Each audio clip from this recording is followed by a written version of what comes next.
It was the silence that awoke Lady Ramkin.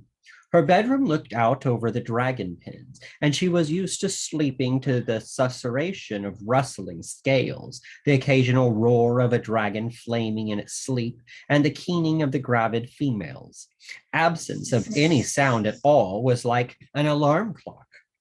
She had cried a bit before going to sleep, but not much, because it was no use being soppy, letting the sigh down. She lit the lamp, pulled on her rubber boots, grabbed the stick which might be all that stood between her and the theoretical loss of virtue, and hurried down through the shadowy house. As she crossed the damp lawn to the kennels, she was vaguely aware that something was happening down in the city, but dismissed it as not currently worth thinking about. Dragons were more important. She pushed open the door. Well, they were still there. The familiar stink of swamp dragons, half pond mud and half chemical explosion, gusted out into the night. Each dragon was balancing on its hind legs in the center of its pen, neck arched, staring with ferocious intensity at the roof.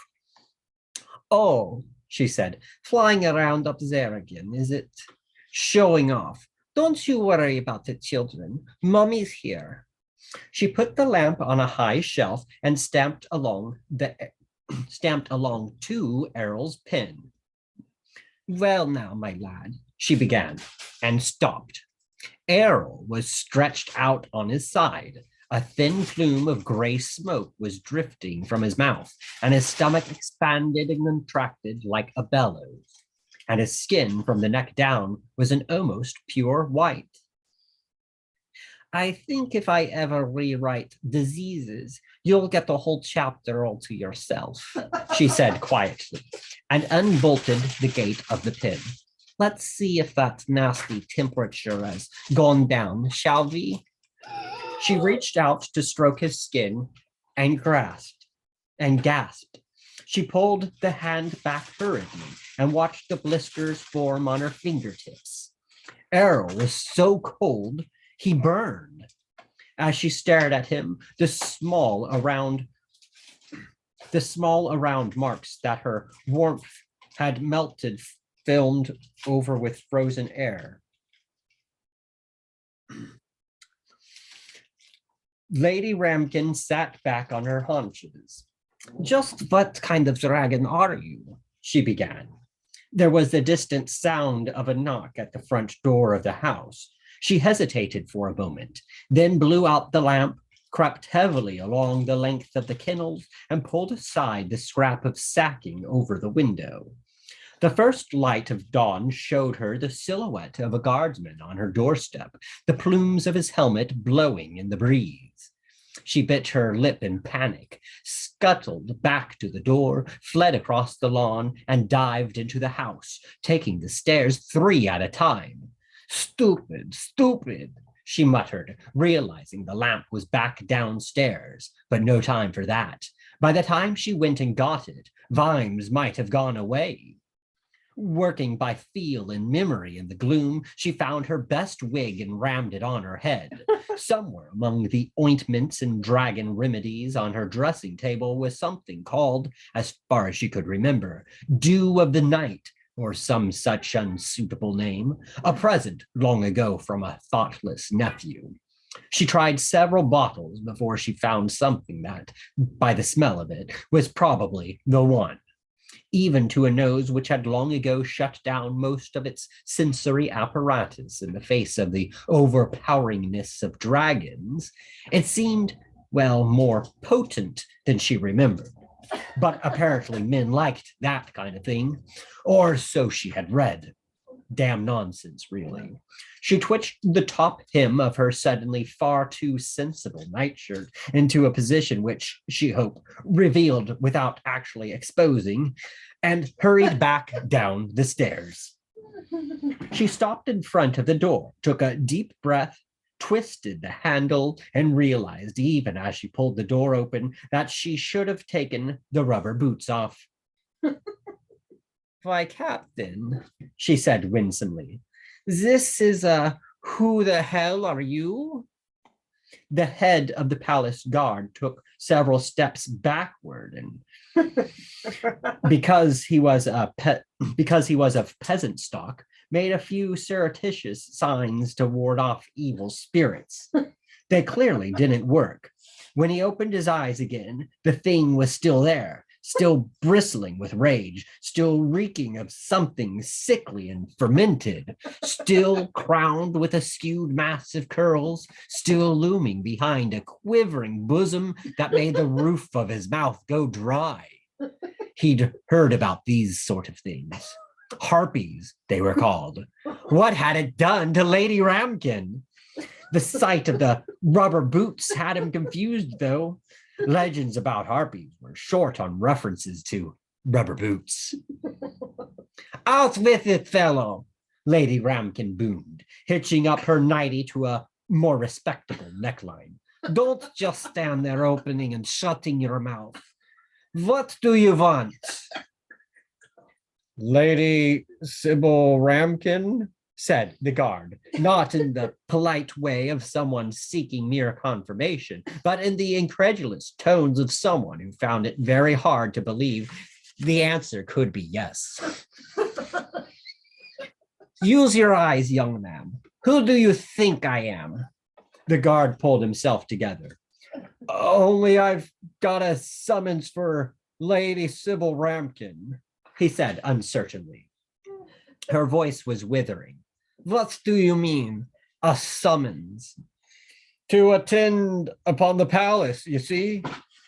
I can't imagine why that's as necessary as this time in the morning, she said, and made to slam the door. It wouldn't shut, though, because of the sword point jammed into it at the last moment. If you don't come, said the guard, I have been ordered to take steps. The door shot back and her face pressed against his, almost knocking him unconscious with the scent of rotting rose petals.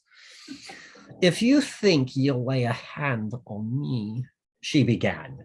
The guard's glance darted sideways just for a moment to the dragging kennels. Sybil Ramkin's face went pale. You wouldn't, she hissed. He swallowed. Fearsome though she was only human. She could only bite your head off metaphorically. There were, he told himself, far worse things than Lady Ramkin, although, admittedly, they weren't 3 inches from his nose at this point in time. Take steps, he repeated in a croak. She straightened up and eyed the row of guards behind him. I see, she said coldly. That's the way it is. Is it?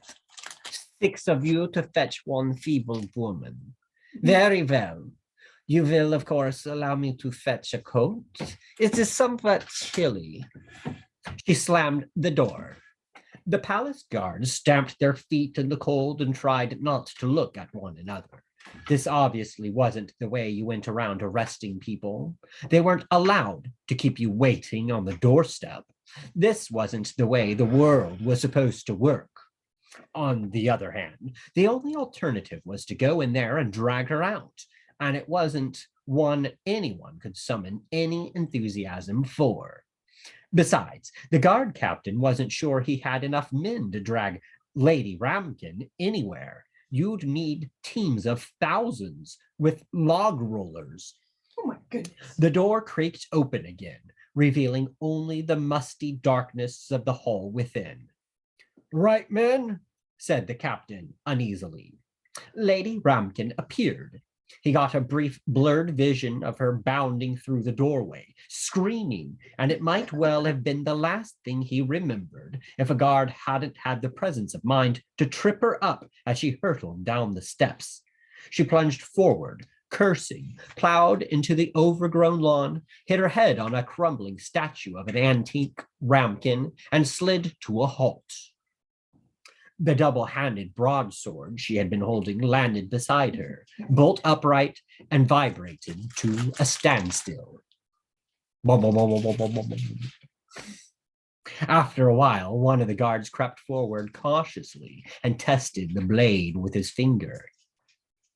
Bloody hell, he said in a voice of mixed horror and respect. And the dragon wants to eat her? Fits the bill, said the captain. She's got to be the highest born lady in the city. I don't know about maiden, he added. And right at this minute, I'm not going to speculate. Someone go and fetch a cart. He fingered his ear, which had been nicked by the tip of the sword. He was not, by nature, an unkind man, but at this moment he was certain that he would prefer the thickness of a dragon's hide between himself and Sybil Ramkin when she woke up. Weren't we supposed to kill our pet dragon, sir? Said another guard. I thought Mr. Want said something about killing all the dragons. That was just a threat we were supposed to make, said the captain. The guard's brow furrowed. You sure, sir? I thought. The captain had had enough of this, screaming harpies and broadswords, making a noise like tearing silk in the air beside him, had severely ruined his capacity for seeing the other fellow's point of view. Oh, you thought, did you? He growled. A thinker, are you? Do you think you'd be suitable for another posting then? City guard, maybe? They're full of thinkers, they are. There was an uncomfortable titter from the rest of the guards. If you'd thought, added the captain sarcastically, you'd have thought that the king is hardly going to want other dragons dead, is he? They probably distant relatives or something. I mean, it wouldn't want us to go around killing its own kind, would it? Well, sir, people do, sir, said the guard sulkily. Oh, well, said the captain, that's different. He tapped the side of his helmet meaningfully. That's because we're intelligent.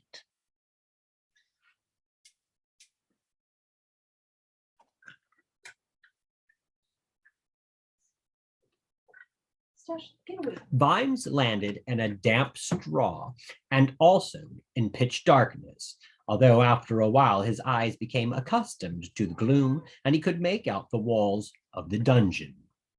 It hadn't been built for gracious living. It was basically just a space containing all the pillars and arches that supported the palace. At the far end, a small grill high on the wall let in a mere suspicion of grubby secondhand light. There was another square hole in the floor. It was also barred. The bars were quite rusty, though. It occurred to Vimes that he could probably work them loose eventually, and then all he would have to do was slim down enough to go through a 9-inch hole. What the dungeon did not contain was any rats, scorpions, cockroaches, or snakes. It had once contained snakes, it was true, because Vimes' sandals crunched on small, long, white skeletons. He crept cautiously along one damp wall, wondering where the rhythmic scraping sound was coming from. He rounded a squat pillar and found out. The patrician was shaving, squinting into a scrap of mirror propped against the pillar to catch the light. No, Vimes realized, not propped, supported, in fact, by a rat. It was a large rat with red eyes. The patrician nodded to him without apparent surprise. Oh, he said, Vimes, isn't it? I heard you were on the way down. Jolly good. You had better tell the kitchen staff. And here Vimes realized that the man was speaking to the rat, that there will be 2 for lunch. Would you like a beer, Vimes? What? Said Vimes. I imagine you would. Pot luck, though, I'm afraid. Scripps people are bright enough, but they seem to have a bit of a blind spot when it comes to labels on bottles. Lord Vetinari patted his face with a towel and dropped it on the floor. A gray shape darted from the shadows and dragged it away down the floor grill. Then he said, Very well, Scrip. You may go. The rat twitched its whiskers at him, leaned at the mirror against the wall, and trotted off. You're waited on, By rats, said Vimes. They help out, you know. They're not really very efficient, I'm afraid. It's their paws. But, but, but, said Vimes. I mean, how? I suspect Skirp's people have tunnels that extend into the university, Lord Vetinari went on, although I think they were probably pretty bright to start with. At least Vimes understood that bit. It was well known that thermic radiations affected animals living around the unseen university campus, sometimes prodding them toward minute analogs of human civilization and even mutating some of them into entirely new and specialized species, such as the .303 bookworm and the wallfish. And as the man said, rats were quite bright to start with. But they're helping you, said Vimes. Mutual. It's mutual. Payment for services rendered, you might say, said the patrician, sitting down on what Vimes couldn't help noticing was a small velvet cushion. On a low shelf, so as to be handy, were a notepad and a neat row of books. How can you help rats, sir? He said weakly. Advice? I advised them, you know. The patrician leaned back. That's the trouble with people like Once, he said. They never know when to stop. Rats, snakes, and scorpions. It was sheer bedlam in here when I came. The rats were getting the worst of it, too. And Vimes thought he was beginning to get the drift. You mean you sort of trained them? Advised. I suppose it's a knack, said Lord Vetinari modestly. Vimes wondered how it was done. Did the rats side with the scorpions against the snakes, and then, when the snakes were beaten, invite the scorpions to a celebratory slap-up meal and eat them? Or were individual scorpions hired with large amounts of whatever it was scorpions ate, to sidle up to selected leading snakes at night and sting them? He remembered hearing once about a man who, locked up in a cell for years, trained little birds and created a sort of freedom. And he thought of ancient sailors, shorn off the sea by old age and infirmity, who spent their days making big ships and little bottles. Then he thought of the patrician, robbed of his city, sitting cross-legged on the gray floor in the dim dungeon and recreating it around him, encouraging in miniature all the little rivalries, power struggles, and factions. He thought of him as a somber, brooding statue amid paving stones, alive with slinking shadows and sudden political death. It had probably been easier than ruling Ankh, which had larger vermin who didn't have to use both hands to carry a knife. There was a clink over by the drain. Half a dozen rats appeared, dragging something wrapped in a cloth. They rat-handled it past the grill and, with great effort, hauled it to the patrician's feet. He leaned down and undid the knot. We seem to have cheese, chicken legs, celery, a piece of rather stale bread, and a nice bottle, apparently, of Merkel and Stingbat's very famous brown sauce. Beer, I said, Scrip. The leading rat twitched its nose at him. Sorry about this, Vimes. They can't read, you see. They don't seem to get the hang of the concept, but they're very good at listening. They bring me all the news. I see you're very comfortable here, said Vimes weakly. Never build a dungeon you wouldn't be happy to spend the night in yourself, said the patrician, laying out the food on the cloth. The world would be a happier place if more people remembered that. We all thought you had built secret tunnels and such like, said Vimes. I can't imagine why, said the patrician. One would have to keep on running. So inefficient, whereas here I am at the hub of things. I hope you understand that, Vimes. Never trust any ruler who puts his faith in tunnels and bunkers and escape routes. The chances are that his heart isn't in the job. Oh, he's in a dungeon in his own palace with a raving lunatic in charge upstairs and a dragon burning the city, and he thinks he's got the world where he wants it. It must be something about high office. The altitude sends people mad. You don't mind if I have a look around, do you? Feel free, said the patrician. Vimes paced the length of the dungeon and checked the door. It was heavily barred and bolted, and the lock was massive. Then he tapped the walls in what might possibly be hollow places. There was no doubt that it was a well-built dungeon. It was the kind of dungeon you'd feel good about having dangerous criminals put in. Of course, in those circumstances, you'd prefer there to be no trapdoors, hidden tunnels, or secret ways of escape. These weren't those circumstances. It was amazing what several feet of solid stone did to your sense of perspective. Do guards come in here? He demanded. Hardly ever, said the patrician, waving a chicken leg. They don't bother about feeding me, you see. The idea is that one should molder.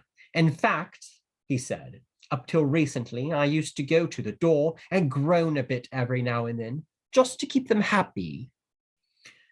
They're bound to come in and check, though, said Vimes hopefully.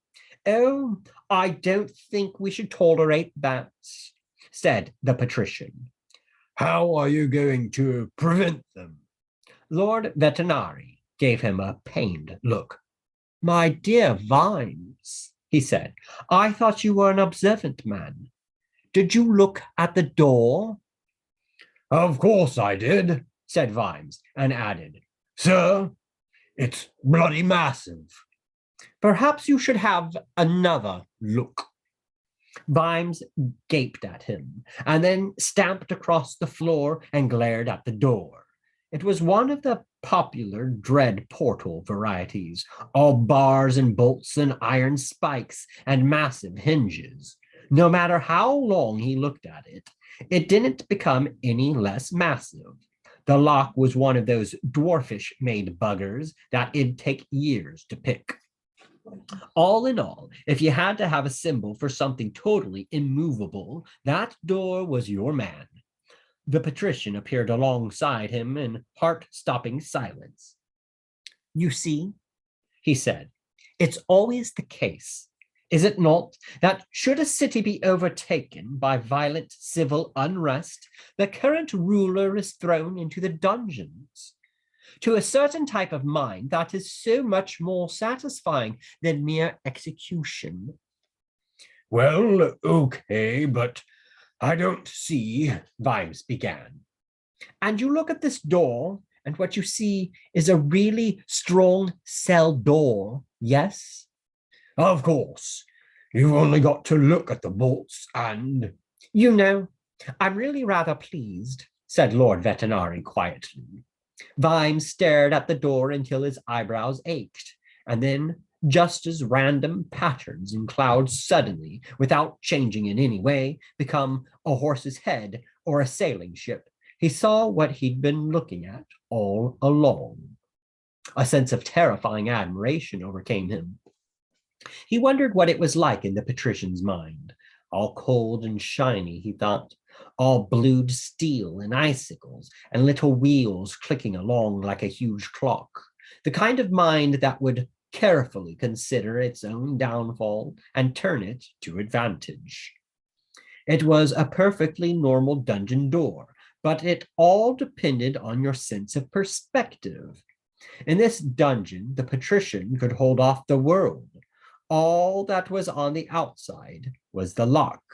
All the bolts and bars were on the inside.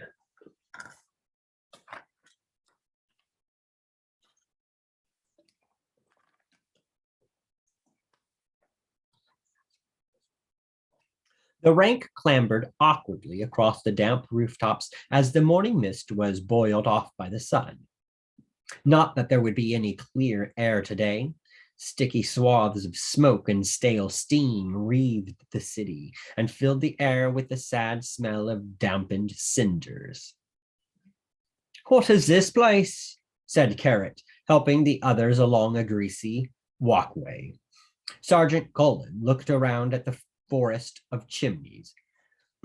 "We're just above Jimkin Bearhugger's whiskey distillery," he said, "on a direct line, see, between the palace and the plaza. It's bound to fly over here." Nobby looked wistfully over the side of the building.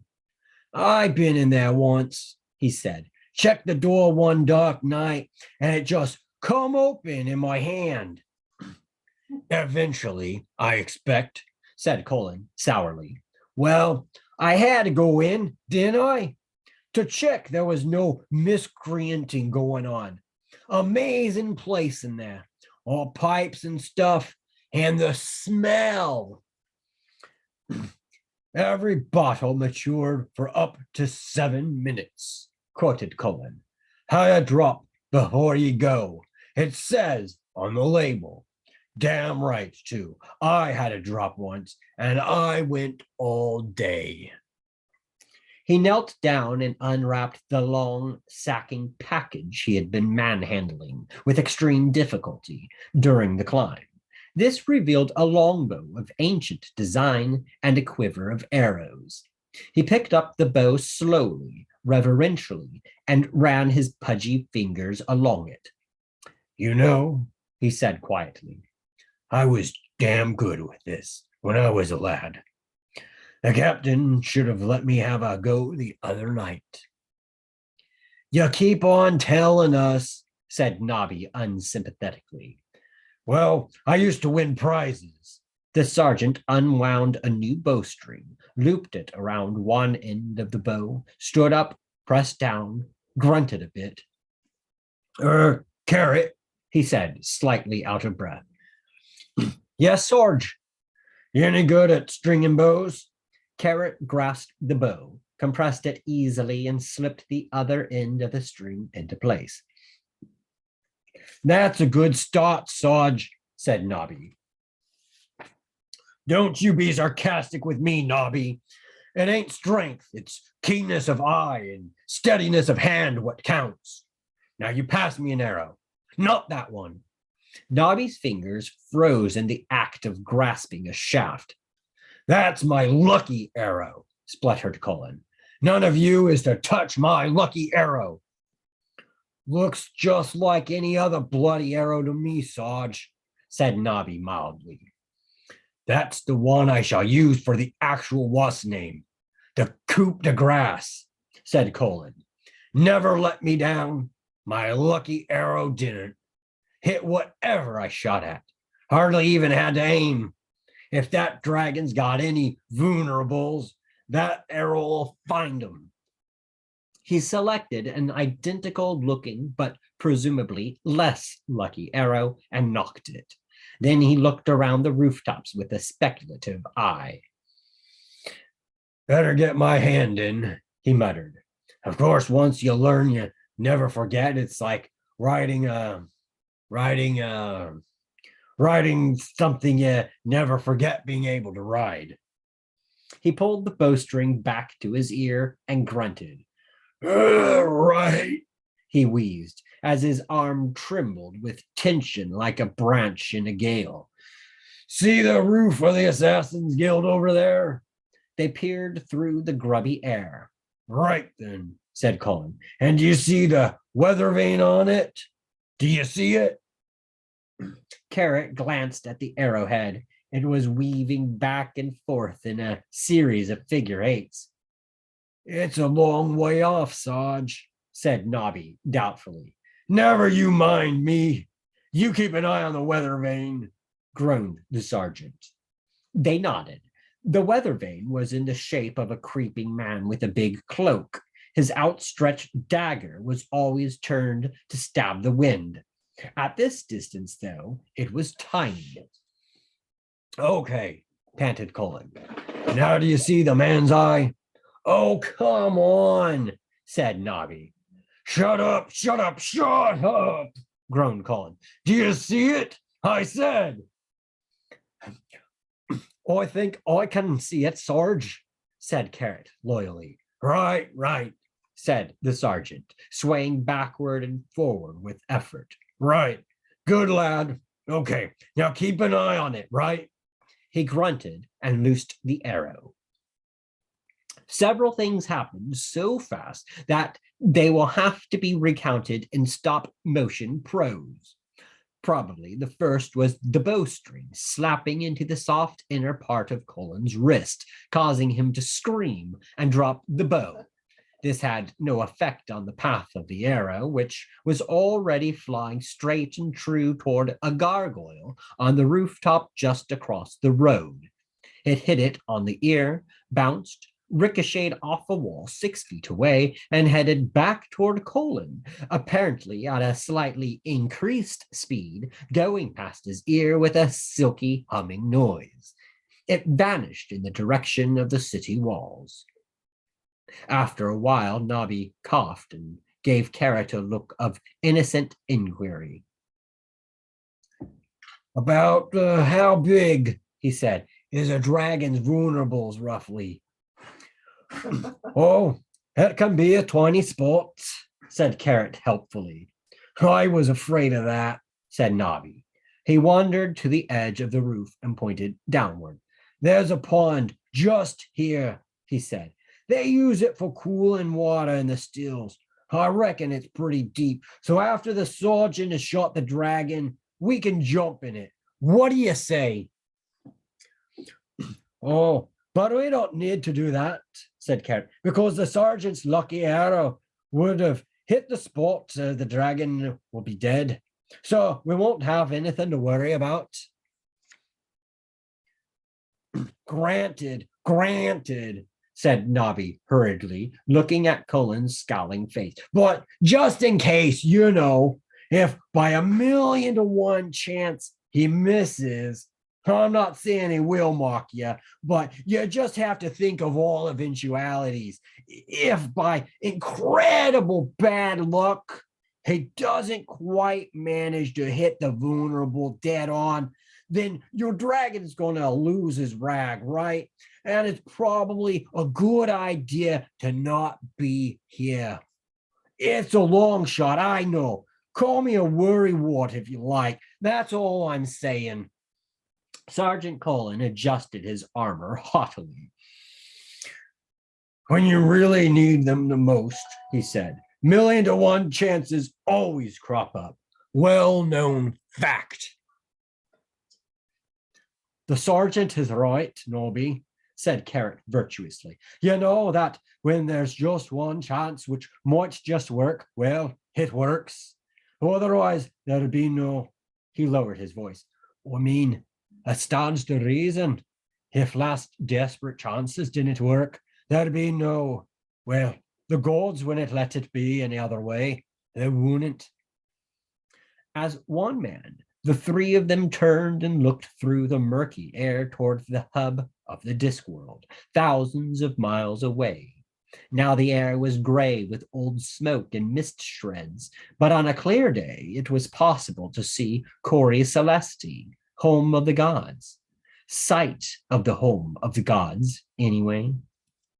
They lived in Dunmanifestin, the stuccoed Valhalla, where the gods faced eternity with the kind of minds that were at a loss to know what to do to pass a wet afternoon. They played games with the fates of men, it was said. Exactly what game they thought they were playing at the moment was anyone's guess.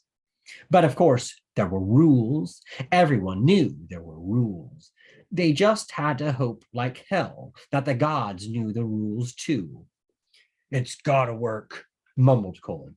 I'll be using my lucky arrow and all. You're right. Last hopeless chances have got to work. Nothing makes any sense otherwise. You might as well not be alive. Nobby looked down at the pond again. After a moment's hesitation, Colin joined him. They had the speculative faces of men who had seen many things and knew that while you could, of course, depend on heroes and kings and ultimately on gods, you could really depend on gravity and deep water. Not that we'll need it, said Colin virtuously. Not with your lucky arrow, said Nobby. That's right, but just out of interest. How far down is it, do you think? Said Colin. About 30 feet, give or take. 30 feet, Colin nodded slowly. That's what I'd reckon. And it's deep, is it? Very deep, I've heard. I'll take your word for it. It looks pretty mucky. I'd hate to have to jump in it. Carrot slapped him cheerfully on the back, nearly pushing him over, and said, What's up, Sarge? Do you want to live forever? Don't know. Ask me again in 500 years. It's a good job. We've got your lucky arrow then, said Carrot. Said Colin, who seemed to be in a miserable daydream world of his own. I mean, it's a good job. We've got the last desperate 1,000,000 to 1 chance to rely on. Or we'd really be in trouble. Oh, yeah, said Nobby sadly. Lucky old us.